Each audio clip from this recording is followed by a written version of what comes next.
Good morning, ma'am. Ngasi Leopold Numit ko. Leopold Numit ki hapetan kai message la ke hai to yeng minute se ko ID card 1 lere ko 2 lere 3 lere ID 1 2 3 sidagi ama khanbi ro ko ado ahamba card khan bangai gi hani yeng se ko hade karama message la ke hai to ko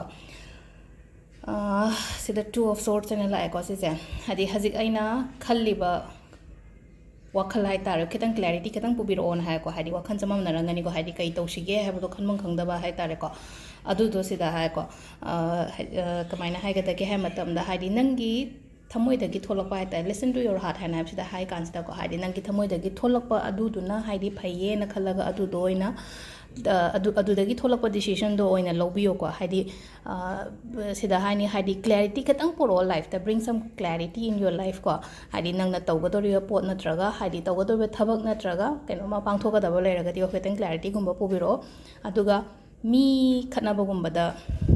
yaw no ko isa ju khatna bi gano aduga hadi mi khatna ba gumba matam da hadi even khamdo ke khot ke haiba phabu da khallu no ko ambagi card se sida leire ko ado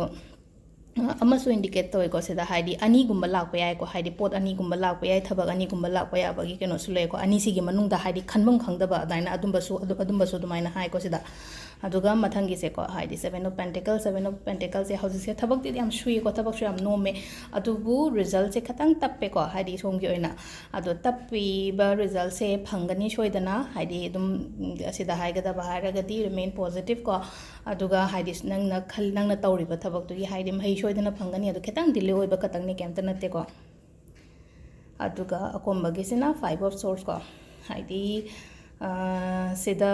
relationship da khatang nungai na ramoi ko relationship da khatang nungai na da ba haise mi nabaini ki marakta mi ama involve toraga hadi nabaini oina khatna bodo hadi mi duna keno hai tar ko mi duna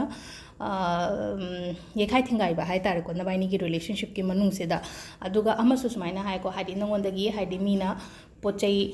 mat khiba gumba hai tar ko hadi kenom paisa nungsa oiro ma oiro ko hadi moina oina hadi kana toraga hadi lauraga chen khibagi type ta adumaina su adu so hai ko hadi indicates tawe ko paisa nungsa gi maram dana aduga relationship ke gi matang dana haji hai se hadi third party involvement leiraga hadi nabaini gi marakta problem nei bodo adu si sina hadi ngasi gi card ki message leire ko aduga ai ngasi keno ma share tawi angel number personal angel number hai tar ko personal angel number se khoina kamaina hot ka take hai kan hot pa dang hai petang hai ko se yum bio ko suppose aigi birthday aigi pokpagi shock harsne ko suppose 1986 and harse ko hadi 1986 se kamai to gada ge hadi 1 ko ui ko sida hadi ketang adum muneng biro khara hadi 86 obinena si sineba 1986 ne ba ko se 1986 se squeeze to biba hai tar ko loi mak samjan raga hai tar ko loi add to sulaga sikya tar geng biro ko hadi tara trampan kun kumathoi kunitoi kumdoi kumari ko kun mari ne ba mari se samaina ani lehen ba de ko 24 ta ne na haidi 2 plus 4 amu kya tare targadi taruk tare ko taruk sidagi haidi si se sidagi amu hotoi ni ko haise hot pa se kamaina hot ka dage hai matam se da keno suppose nupa oire na ko haidi som se nupa oibiragadi samaina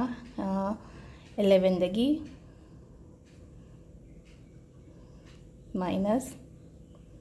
6 ko haidi nangi tara even number se 11 dagi minus 6 akradi kya tare keno da manga le mena ko se manga se na nangi personal angel number hai tare ko personal ko aduga nupi oiraga na kamai tawgada ge hai matam se nupi oiraga na add tawgadam ne ko pot se ngasi taruk natra taruk plus mari add tawgada ahamba dana tramathoi add tawga akombagi sina mari add tawga tari kya tare taruk mari ga de tara tare na ko haina number ani le hen ba de ani le ga di hadi 0 se amu hadi 1 plus 0 eta di 1 le na ko ai gi angel number se 1 ta doine ba sisele ko hadi nupa gi oraga na hadi minus to biba nupi gi oraga na hadi 11 dagi minus to biba duga keno to oraga na hadi minus squeeze ro ko ani guma so ta han nganu ko suppose da ani tar ena khala se bako amuka so adu ta amuka plus to oraga single number khatang ta han biba aduga sigi angel number se koina kamaina sina ga dage hai matlam se da hadi koina wish fulfillment gi sina ba dumaina hai tar ko ibagi ma pa se na hadi asang ba ma chu guma ni ibiyo ko asang ba ma chu na iba hadi sida igan ai haziti error ga ai thabak sakadabnina sida ai number se ire na khale se tari ba number side iga da ba ꯏꯕꯁꯦꯀꯣ ꯑꯗꯨꯒ green ꯃꯆꯨꯅ ꯏꯒꯗꯕꯅꯤꯀꯣ ꯍꯥꯏꯗꯤ ꯑꯩꯅ ꯅꯤꯡꯉꯤꯕ ꯄꯣꯠꯇꯨꯒꯤ ꯃꯇꯨꯡ ꯏꯟꯅ ꯑꯗꯣ ꯁꯤꯗ 1 ꯇꯥꯔꯦꯅ ꯈꯜꯂꯁꯦꯕꯀꯣ 1 ꯏꯔꯒ ꯁꯨꯃꯥꯏꯅ ꯁꯔꯀꯜ ꯀꯣꯟꯁꯤꯜꯂꯒ ꯁꯤ ꯂꯣꯏꯔꯦꯀꯣ ꯑꯗꯣ ꯏꯐꯝꯁꯤꯅ ꯁꯥꯏꯖꯁꯤꯗ ꯁꯤꯒꯤ ꯔꯤꯁꯁꯤꯗ ꯏꯒꯗꯕꯅꯤꯀꯣ ꯑꯗꯣ ꯘꯔꯤ ꯀꯩꯅꯣ ꯇꯧꯔꯒ ꯍꯥꯏꯗꯤ ꯁꯨꯃꯥꯏꯅ ꯈꯨꯝꯖꯤꯟꯈ꯭ꯔ ꯑꯗꯨꯝ ꯍꯥꯏꯗꯤ ꯃꯤꯅ ꯎꯗꯧꯁꯨ ꯅꯠꯇꯦꯅꯀꯣ ꯑꯁꯪꯕ ꯃꯆꯨꯅ ꯏꯒꯗꯕ ꯑꯗꯣ ꯁꯤꯗ ꯂꯩꯔꯦ ꯉꯁꯤ ꯄꯔꯁꯅꯦꯜ ꯑꯦꯟꯖꯦꯜ ꯅꯝꯕꯔꯁꯦꯀꯣ ꯃꯌꯥꯝꯁꯨ ꯍꯥꯏꯐꯦꯠꯇꯪ ꯍꯣꯠꯂꯒ ꯀꯌꯥ ꯀꯌꯥ ꯇꯥꯒꯦꯗꯣ ꯑꯗꯨꯝ ꯌꯦꯡꯕꯤꯔꯣꯀꯣ ꯏꯁꯥꯒꯤꯗꯣ ꯊꯦꯡꯛ ꯌꯨ